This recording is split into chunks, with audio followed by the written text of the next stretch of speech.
ayat 10 sampai 17.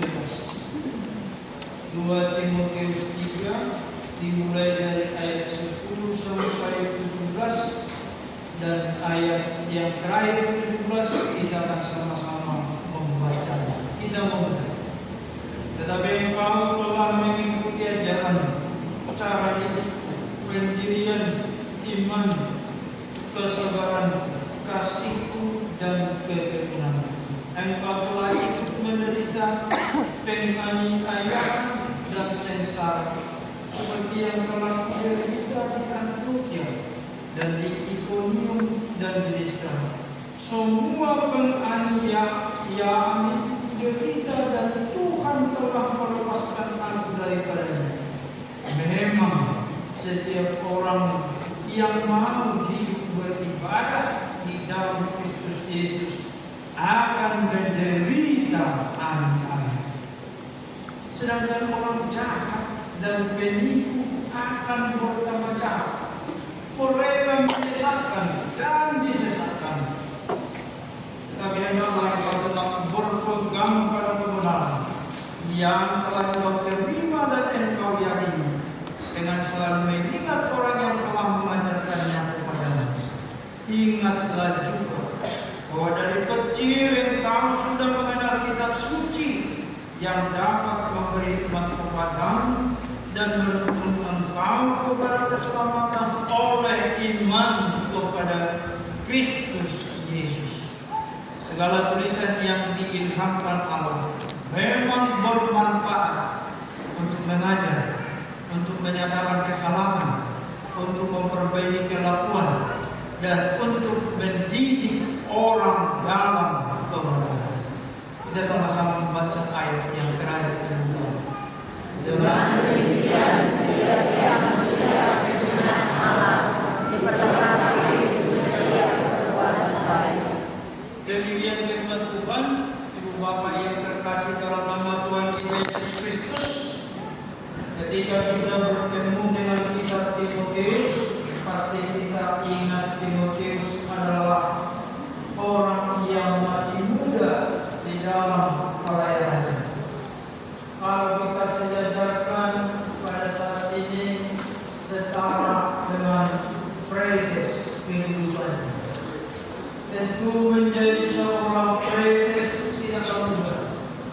Tentu sebagai orang muda dari dulu pengertian kita orang Batak yang masih butuh bimbingan, nasihat, arahan, pedoman, supaya sesudah nanti tua kelak dia akan tidak bergeser dari ajaran, dari nasihat yang sudah dia terima.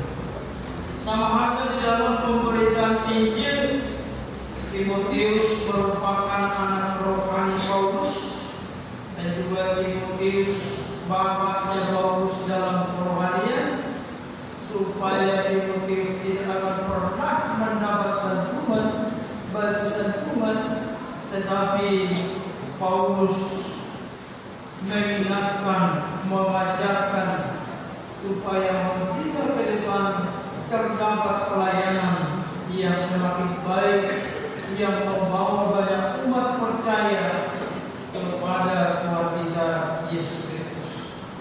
Ibu Bapak yang terkasih, nilai yang kita lihat betapa pentingnya pelayanan itu, dan betapa pentingnya pelayanan itu disebarluaskan secara establishment, sekolah kerohanian. Selagi ada dunia ini, orang Kristen tidak akan pernah tamat-tamat untuk sekolah kerohanian. Amin.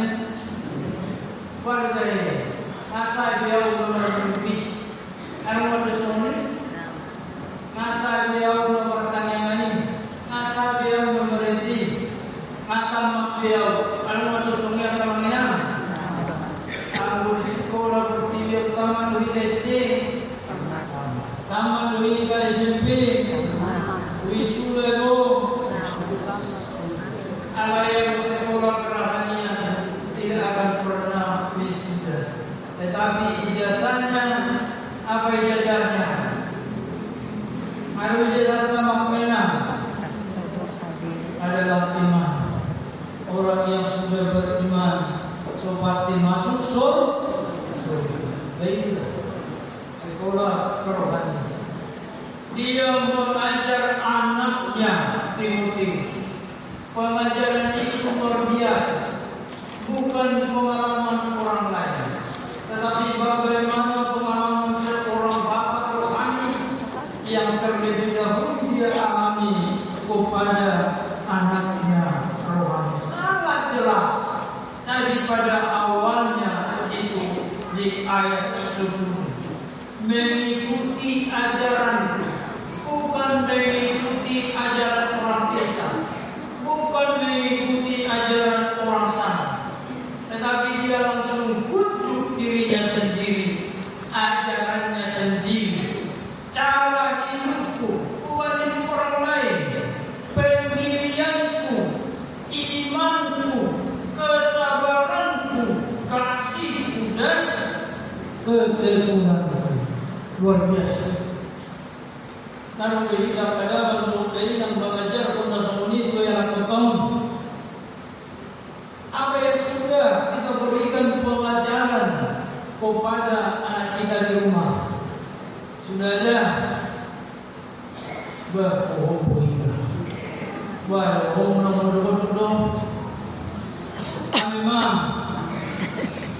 Amin makanya. Amin mana dulu. Nampil kurang memang 10 menit naik jam 12 sudah mulai menarik mata untuk memang aku mau Ibu Bapak yang terkasih di dalam nama Tuhan Yesus Kristus, inilah yang menjadi kita contoh.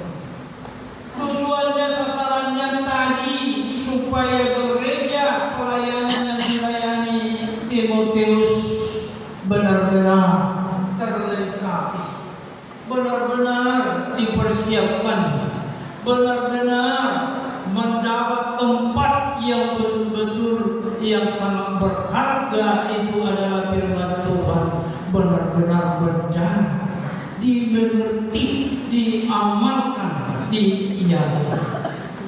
Itulah Paulus yang menirukan, mencontohkan dirinya supaya Timotius juga memiliki hal-hal yang demikian. Oleh karena itu yang pertama kita lihat dalam sekolah kerohanian itu tak lain tak bukan adalah penganiayaan.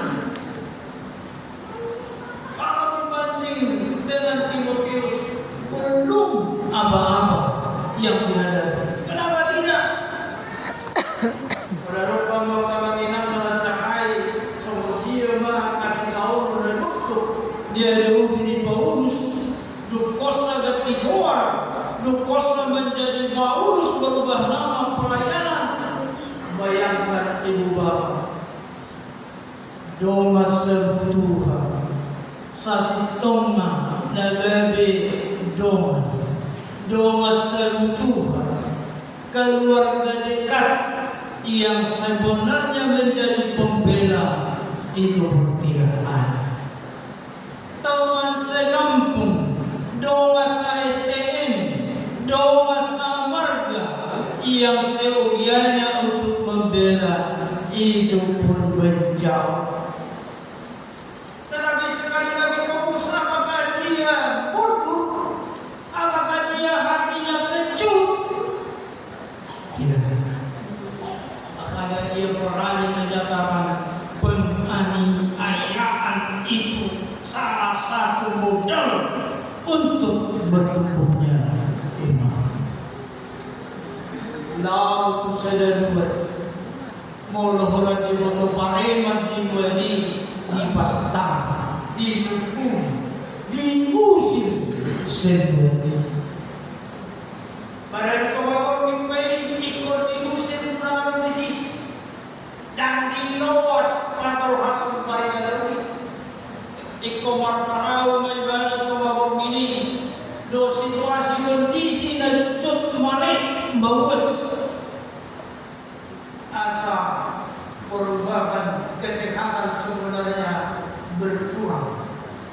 Ketika dia menjadi Saulus, dia adalah orang yang tinggi, tegap, kuat, tetapi hanya di dalam tubuh, tetapi imannya tidak kuat.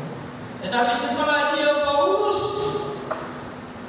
dia menjadi kutilang, kurus, tinggi, langsing.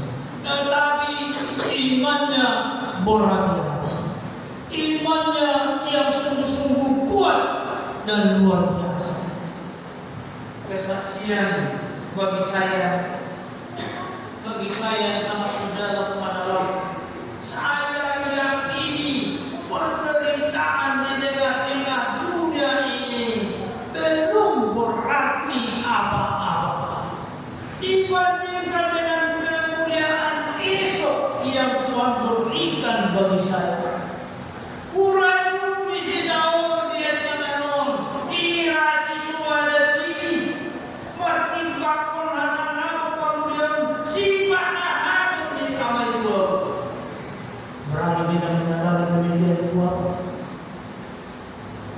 Siapa yang berani menyatakan demikian? Sudahkah itu menjadi kesaksian bagi kita? Siapa yang tidak terlepas dari penganiayaan, penderitaan sekecil apapun setiap hari, minggu, bulan, tahun di sepanjang perjalanan hidup kita. Tetapi apa yang menjadi kesimpulan kita ketika kita melewati penderitaan itu? Sudah pernah berdoa? Buddha itu misi tahun ini, irasi suara demi las murun satu-satunya di dalam Alkitab. Filipi 1 ayat 21. Kristus begitu hidup, pematian adalah baru kita begini. Nah, kamu, kamu, anak rumah itu matangis, hati menutup koyu, bawar menutup, nama 33 dokter akaran nasi, selima kok ini mana rumah tadi, ini rumah terpemanggilan. Akan kematian. Kenapa dia berani menyatakan kematian adalah untung? Ketika dia mati, dia yakini sudah bersama-sama duduk di sebelah kanan Allah. Andaikan itu kita tanyakan, apabila ibu bapa, apabila kita mati nanti ini tidak tahu kapan, apakah kita sudah bersama-sama dengan Allah? Pasti lo ina mati akan menginang. Pasti dong. Pasti. Oh, berarti sudah. Walau nama dia ina dua berhentian, kalau saya ina rap do Tuhan ini. Aku bukan aku. Aku ang bayangku. Aku ang betusunggaw. Aku lupa hari doa dan dia sedosa. Aku lupa hari doa malam berpagit di Tuhan ini. Berani dia mengungkapkan itu satu-satunya kepada Tuhan. Mulai perjanjian lama sampai perjanjian baru, dia ungkapkan. Itu yang pertama di dalam sekolah rohani bagi Timotius. Karena itu sekalipun kamu mendapat aniaya, jangan kecut. Walaupun kamu menderita dari manapun itu, kamu tidak boleh kalah. Itu bagian yang pertama. Dan bagian yang kedua adalah perenungan, pembacaan, pemahaman akan kitab suci atau firman Tuhan. Dan inilah ciri khas Timotius yang muda itu tentang firman Tuhan yang sudah kita baca ayat 16 tadi. Segala tulisan firman Allah yang diilhamkan bermanfaat untuk mengajar, menyatakan kesalahan, memperbaiki kelakuan atau karakter, mendidik orang dalam kebenaran. Yang artinya ibu bapak, ini akan menjadi dasar pendidikan karakter bagi generasi kita ke depan. Siapa kita yang sudah pernah melakukan? Firman Tuhan menjadi pendidikan pembangunan karakter bagi anak-anak kita adalah sumbernya dari firman Tuhan.